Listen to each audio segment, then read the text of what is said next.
네, 오늘 배우신 내용들 OX 문제로 점검해 보겠습니다. 1번, 공인중개사인 개업공인중개사가 경기도지사로부터 자격 취소 처분을 받는다면 청문은 항상 경기도지사가 행하게 된다. 꼭 그렇다고 볼 수가 없죠.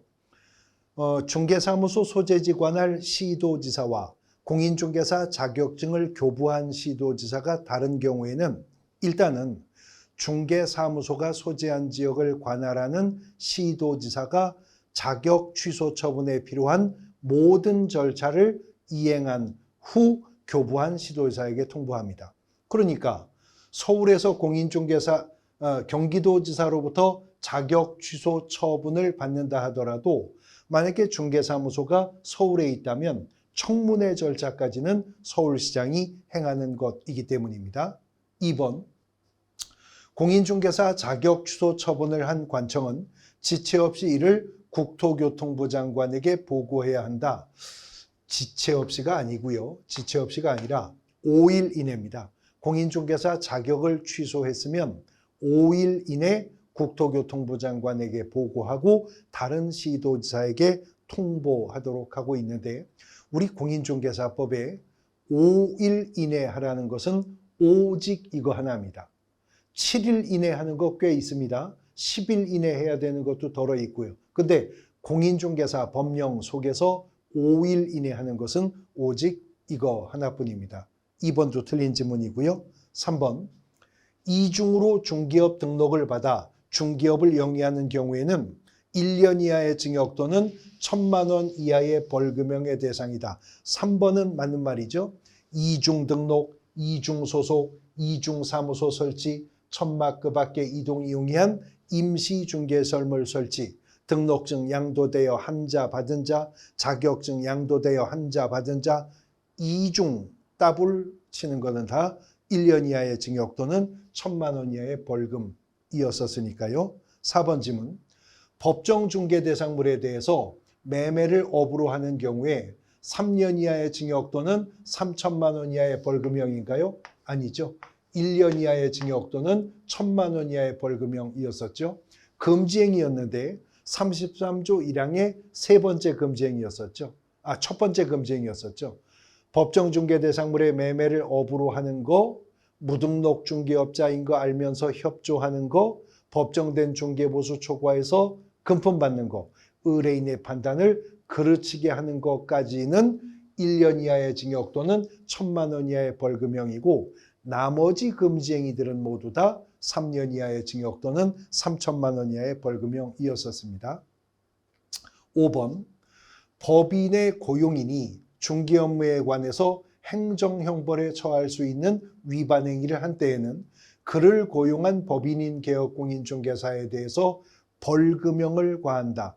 양벌 규정이죠. 공인중개사법 50조 양벌 규정이 적용되면 동조에 규정된 벌금형을 과하도록 하고 있습니다. 맞습니다. 다만 개업공인중개사가 고용인의 위반 행위를 방지하기 위한 주의 의무를 게을리하지 않았다면 그때는 양벌 규정 적용 안 한다. 벌금형 선고 안 한다는 단서 규정도 있는 거고요. 7번, 신고 의무자가 부동산 거래 신고 확인서를 교부받은 때에는 매수인은 부동산 등기 특별조치법에 따르는 거민을 받은 것으로 본다. 그랬었죠. 부거법에서 거민을 의지하는 경우가 두 가지가 있는데 첫 번째가 부동산 거래 신고 확인서를 교부받은 때이고요. 또 하나가 뭐죠? 토지거래 허가를 받았을 때도 매수인은 부거법 3조 1항에 따르는 거민을 받은 것으로 본다는 겁니다. 이어지는 7번 지문.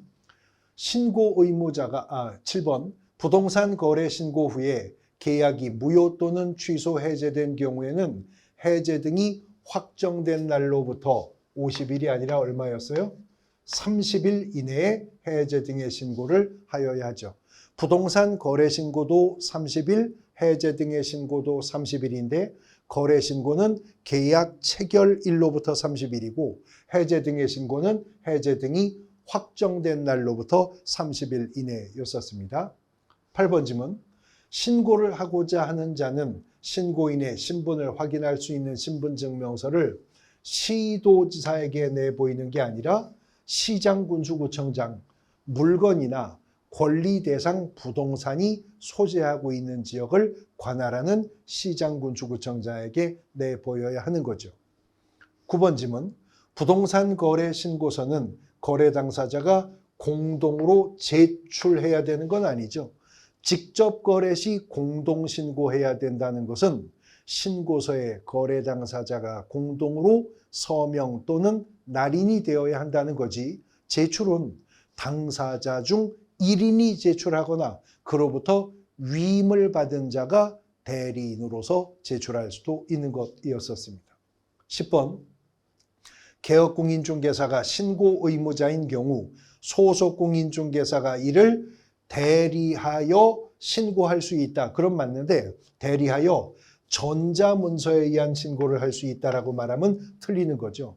직접 거래 시나 중개 완성 시 거래 신고 대행은 방문 신고할 때 대리 신고가 인정되는 거지, 전자문서로 신고하는 것은 공인인증서 등을 통해 실명 확인하고 로그인에 들어가 입력하는 방법으로 전자인증을 하기 때문에 전자문서에 의한 신고는 대리신고가 인정되지 않는 겁니다. 방문 신고할 때 대리신고가 인정이 되는 거죠. 오늘 배우신 문제 OX 문제 함께 풀어보셨습니다.